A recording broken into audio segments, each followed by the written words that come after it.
Birthday surprises for all, a night that changed my life forever. On a cold and snowy night in January of 2007, our family had just finished a birthday dinner celebration at Chili's. John was celebrating his 4th birthday at his favorite restaurant with some of his favorite people. I was with my sister Amy, my best friend Carolyn, and my nephews Peter and John. We paid the bill after dessert and decided that we were just going to head home for the night. We piled into the car and headed toward the exit of the parking lot. A squeaky voice popped up from the back seat. "Auntie, can we go to the pet store? I really want a betta fish for my birthday. Do you think you could buy one for me?" My sister and I looked at each other, and with a nod and a smile, we were headed to the pet store. We pulled into the parking lot and parked the car as close to the entrance as possible. You could nearly see the excitement bouncing off of John and Peter. We quickly unfastened our seatbelts and made our way to the store.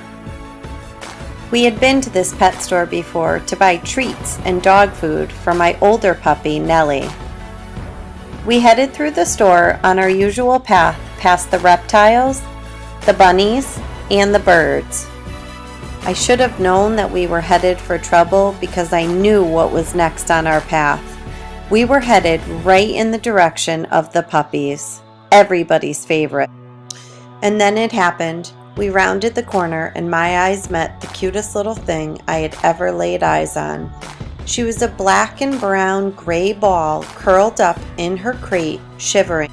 The boys were ahead of me, and I knew what was going to come out of their mouths as they turned back to look at me.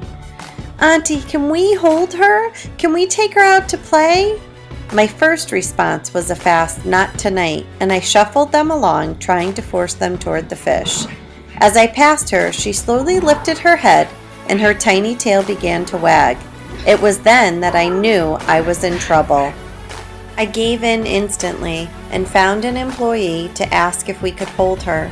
He showed us to a small playroom, and soon giggles and puppy kisses filled the room. We played with her until she fizzled out.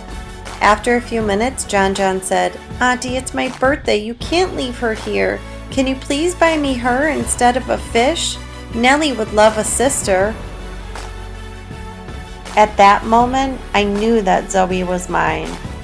I quickly filled out paperwork to take her home with me.